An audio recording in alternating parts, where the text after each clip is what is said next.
Assalamualaikum warahmatullahi wabarakatuh. Om Swastiastu, Namo Buddhaya, salam kebajikan. Sahabat-sahabat dimanapun juga berada. Kali ini ada satu video yang menarik dari Rismon Sianipar ya, yang kali ini sudah menghadiri panggilan daripada penyidik Polda Metro Jaya. Artinya boleh dibilang bahwa perkembangan kasus fitnah ijazah Presiden Jokowi ini kembali memasuki babak baru, sahabat. Karena pasca pemanggilan Rismon Sianipar ini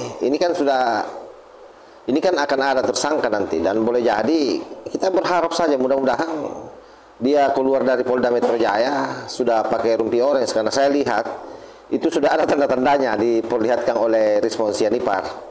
Ini sebentar saya akan putarkan videonya, bagaimana penampakan mukanya, bagaimana cara bicaranya Rismon. Itu wajahnya sudah mulai memperlihatkan gestur-gestur ketakutan, tampak tubuhnya kaku, dengan nada bicara yang biasanya sombong selangit. Ya, ini sedikit merendah, bahkan memang kayak tidak bertenaga cara bicaranya. Jadi kelihatan bahwa keberanian Rismon ini hanyalah retorika di luar, sementara di hadapan hukum itu ia mulai gentar, sahabat. Nah, coba kita lihat bagaimana Rismon detik-detik dia datang dan dia melakukan press konferensi seperti biasanya. Itu begitu sangat tidak bersemangat. Ini videonya.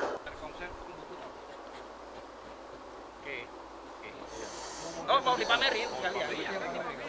Nah, jadi apa namanya, kita membuktikan sekali lagi bahwa Coba sahabat-sahabat perhatikan mukanya. 27 Agustus ya, sekitar 700 Kayak ketakutan kan, pucat kelihatan. ada apa namanya statement apalagi dituduh untuk kebencian. Ya itulah kalau orang di luar berani keluar-keluar, giliran dipanggil polisi, ya begini nih jadinya. Langsung jadi ayam sayur. Kesimpulan Tapi boleh jadi ini strategi. Ya, di baris krim bahwa ijazah Joko Widodo itu identik. Nah, di sini kami bantah secara ilmiah, secara teknis dan secara saintifik ya, bahwa ijazah Joko Widodo tidak identik dengan ijazah-ijazah lainnya, terutama ijazah dari Pronojiwo. Banyak metode forensik yang kita tuliskan, dan ini di dalamnya ada kode program, ya, kode program bisa direkonstruksi, bisa diuji, ya, di-challenge, didiskusikan oleh mereka yang punya kemampuan untuk itu. Jadi oleh karena itu kita akan membuktikan kepada penyidik bahwa kami punya dasar untuk membantah apa kesimpulan dari Bareskrim, gitu ya. Baik. Betul ya, stand dulu ya, nanti ada pertanyaan ya. Hanya karena kesimpulan dari penelitian tersebut tidak menyenangkan Pak Jokowi, ya kan?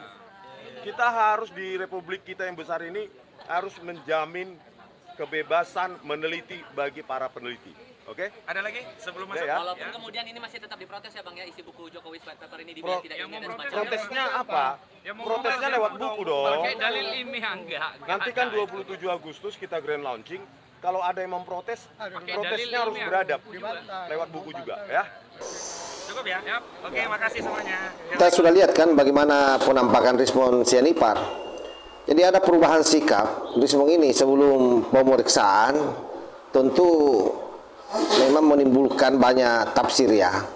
Artinya selama ini kalau kita lihat dia gemar tampil percaya diri pada saat dia konferensi pers, bahkan sering menuding pihak berwenang atau pihak kepolisian dengan membangun narasi yang seolah dirinya sedang disodimi, dikriminalisasi.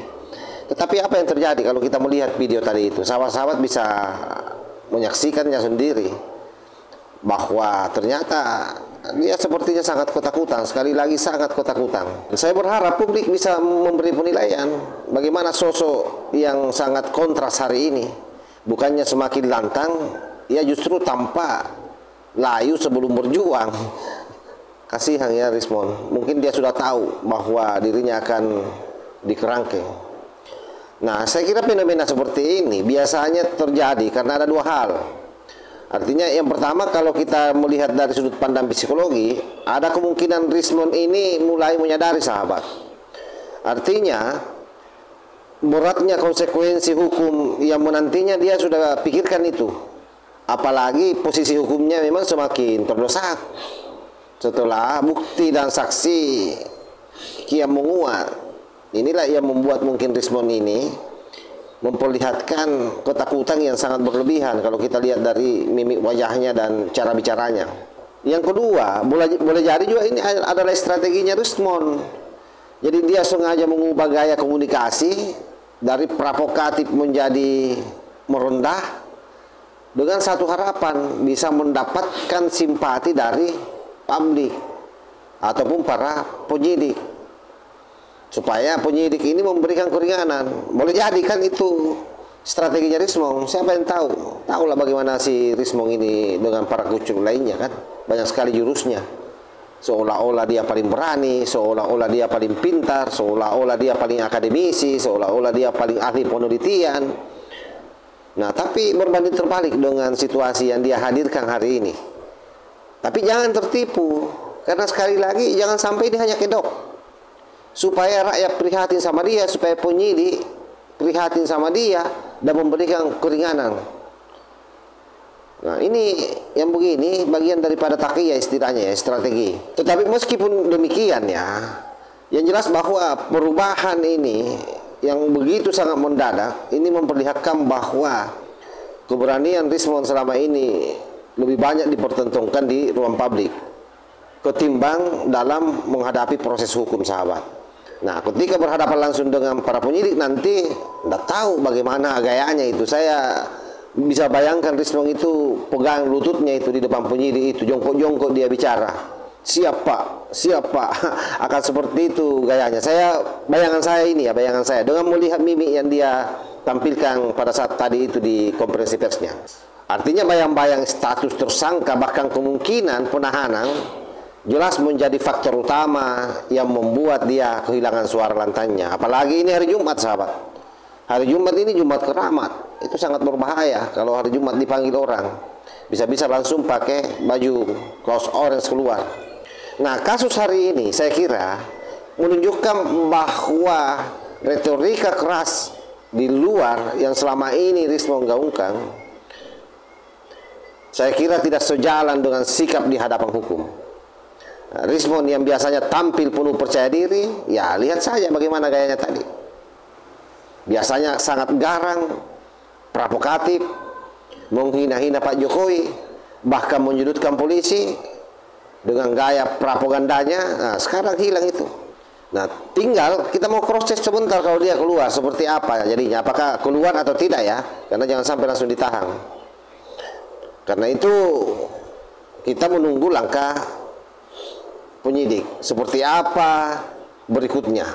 Apakah hanya sekedar memeriksa biasa ataukah langsung menetapkan status hukum yang lebih tegas terhadap Rismond ini. Nah, bayangan saya dengan situasi yang dihadirkan Rismond tadi itu, ketakutannya di situ. Langsung jadi tersangka karena ancaman hukuman di atas 6 tahun, ya langsung dimasukkan di sel. Dan itulah yang kita harapkan, sahabat. Saya kira demikian ya. Kita menanti keluarnya Rismond dari ruang penyidikan, nanti kita reaksi lagi seperti apa gayanya. Wallahul muwaffiq ila aqwamit thariq. Wassalamualaikum warahmatullahi wabarakatuh.